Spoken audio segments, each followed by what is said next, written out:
Bismillahirrahmanirrahim. Sahabat muslim dirahmati Allah Subhanahu wa taala.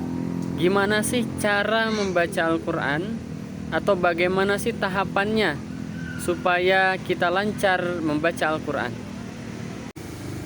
Yang pertama adalah niat. Perbaiki niatnya, ya, kuatkan tekadnya untuk belajar Al-Qur'an. Karena kalau kita hanya sekedar mau, ya, tapi tidak bergerak, berarti belum niat. Karena niat itu ada di dalam hati, dan hati itu yang akan menggerakkan anggota tubuh kita. Yang kedua, tadi tekad. Tekad ingin belajar, bersungguh-sungguh. Ya, memang membaca Al-Qur'an, ya, itu mudah.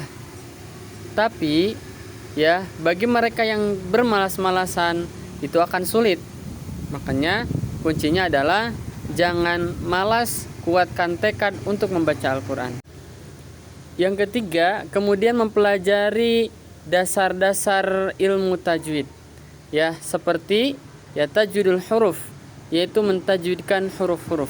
Artinya kita mengetahui lebih dulu tentang huruf-huruf, yang huruf-huruf Arab, ya, dari mulai alif atau hamzah, kemudian ba sampai dengan ya. Itu kita harus tahu, ya. Nanti ketika disambung seperti apa, ya. Kemudian huruf-huruf tersebut dirangkai menjadi kalimat, kita harus mengerti itu dulu. Kemudian cara pengucapannya pun harus tahu, harus fasih. Ya, bagaimana caranya supaya kita fasih? Yaitu dengan latihan. Dan saat ini sudah banyak sekali metode-metode membaca Al-Qur'an. Seperti ada Iqra, kemudian Tilawati, Baghdadiyah, kemudian masih banyak. Jadi tidak ada alasan bagi kita untuk tidak mempelajari Al-Qur'an. Lagi, ya, kapan lagi kita akan memulai kalau kita tidak mulai dari sekarang, teman-teman. Nah, dan buat kalian yang saat ini sedang berproses untuk belajar Al-Qur'an, belajar membaca Al-Qur'an, ayo baca setiap hari, ya. Supaya apa? Supaya lancar, minimal kita mengetahui tadi kalimat-kalimatnya. Walaupun pendek-pendek, ya, masih tersendat-sendat, masih terbata-bata, jangan khawatir.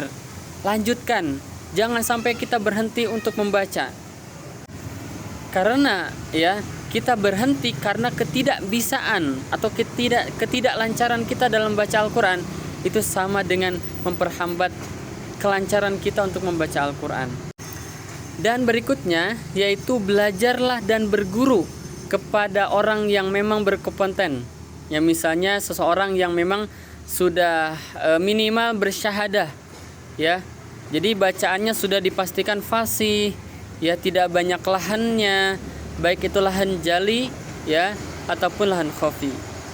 Jadi teman-teman, jangan salah juga memilih seorang guru, ya. Harus memang memiliki tadi kompetensi di bidang Al-Qur'an. Dan yang terakhir adalah istiqomah. Ya, teman-teman. Memang ketika kita mempelajari Al-Qur'an, membaca Al-Qur'an, menghafal Al-Qur'an, maka tugas selanjutnya adalah hamilul Qur'an.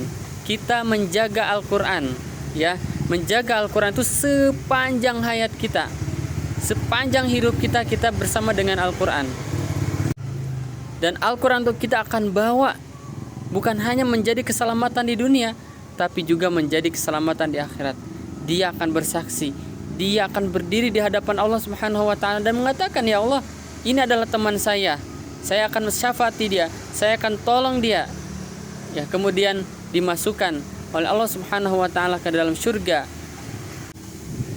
Allah Subhanahu wa taala pun pernah, ya, berfirman, ya, di dalam sebuah hadis qudsi, yuqalu li sahibil Qur'an. Dikatakan kepada para sahib atau para teman-teman Al-Qur'an, ya. Kata Allah, Iqra, bacalah, warqa, dan naiklah.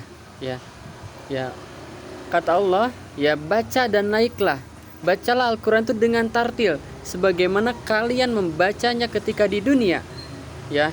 Lalu sampai kapan kita akan berhenti untuk naik? Inda akhirin ayatin taqrauha, sampai ayat yang terakhir yang kita baca, maka disitulah Allah menentukan surga kita, teman-teman. Sungguh sangat indah dan juga luar biasa reward yang Allah Subhanahu wa taala berikan kepada mereka sahabat-sahabat Al-Qur'an. Apakah Anda tertarik ya untuk belajar Al-Quran, yuk mulai dari sekarang kita pelajari Al-Quran dengan sungguh-sungguh, dengan niat yang baik, dengan tekad yang kuat. Ya setelah itu kita belajar dengan tekun, setiap hari dibaca Al-Qur'annya, bahkan di tahapan selanjutnya nanti ada pengamalan dan sebagainya. Maka mudah-mudahan kita semua digolongkan oleh Allah ke dalam golongan ahlullah, yang menjadi keluarga Allah nanti kelak di akhirat. Ya, di dunia dimuliakan oleh Allah dengan Al-Qur'an, dan juga di akhirat dinaikkan derajatnya oleh Allah Subhanahu wa taala dengan Al-Qur'an. Barakallahu fiik.